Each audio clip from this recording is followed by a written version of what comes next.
The textbook case study that we're going to talk about happened on April 25th in 2016. Firefighter Sharp in Illinois. His appeal was heard by the court for his termination after failing to arrive to a drug test that was ordered to him by his fire chief. His fire chief ordered this drug test to take place because he was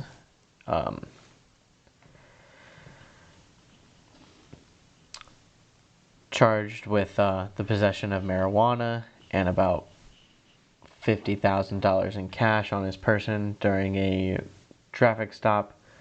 The police officer contacted the fire chief and informed him of the incident.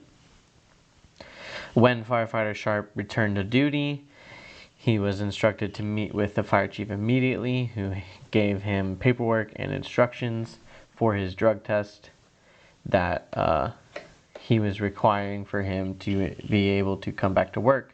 He also instructed him that he has 1 hour to take said test, and if it takes any longer, then he would be fired.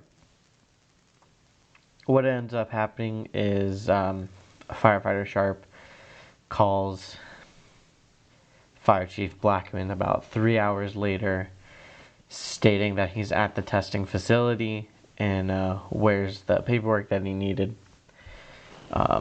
He was unable to take the test because he missed his time limit, and thus he was terminated. He then sued Fire Chief Blackman for unjust termination, stating that he missed the time window because after leaving the fire station, he went to his local church to speak with his pastor and get spiritual advice.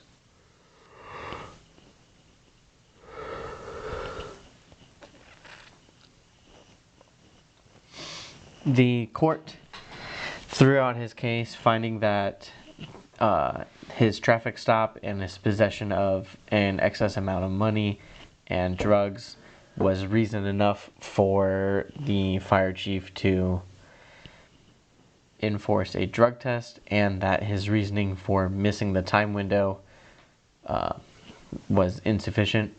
It wasn't good enough. Thus, he did not receive his job back.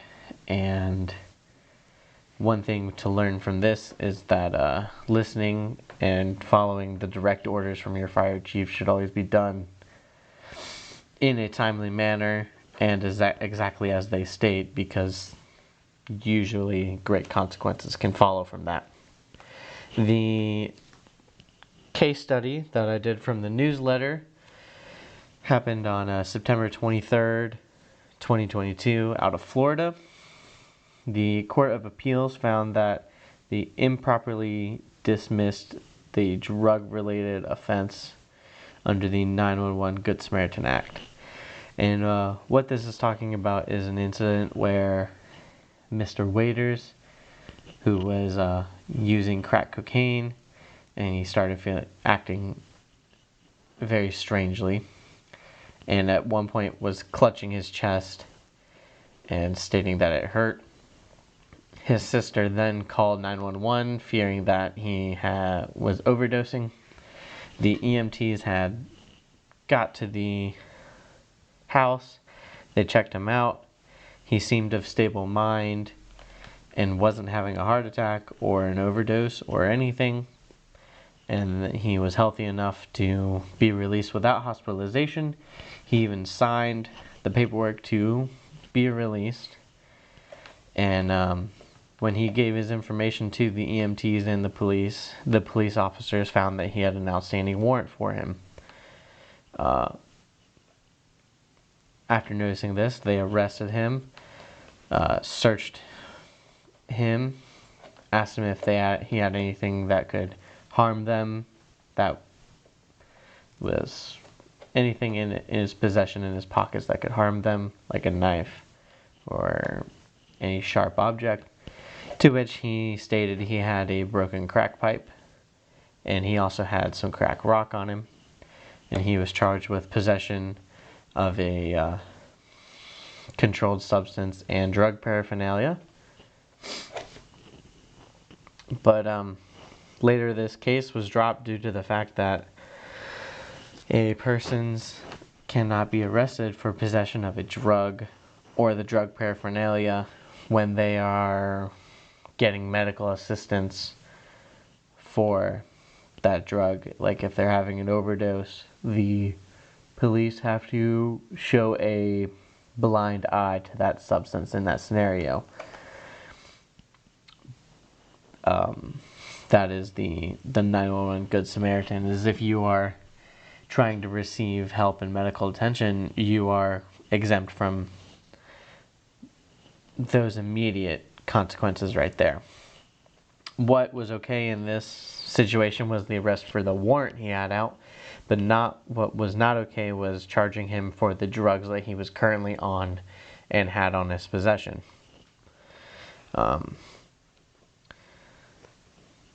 What we can learn from this is that as firefighters and EMTs, we're going to run into a lot of overdoses, and we're going to see that in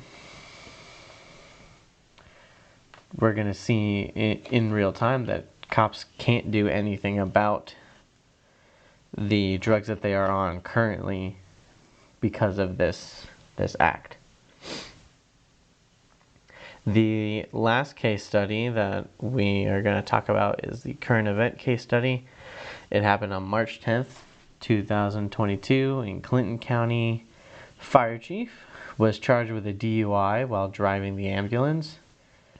This was the fire chief of the Renovo Fire Department in, I believe it was Connecticut. This happened around 6:30 p.m. He was driving the ambulance. He was en route to the local hospital with a patient in the back, and he was being followed by police officers. And while they were following him, they noticed that he crossed the center 27 times. He crossed the white line 10 times, and he got into a neighboring lane around 3 times. What we learn from this is it's a specific example to what's not okay is drinking on the job or driving while you're under the influence at all, because police are always looking for reckless drivers, and that includes in other government vehicles like ambulance, other cops, fire trucks, anything. Just because you're in a different vehicle that's not just a normal car doesn't mean you're exempt from being noticed that you're driving in a weird way and that you could be under the influence, and that's not okay. It's extremely dangerous to drive under the influence. It's extremely dangerous to work while you're under the influence, especially in the medical field. And it's especially dangerous to transport a patient while you were under the influence. All of these things are no good, and they should not happen in our line of work.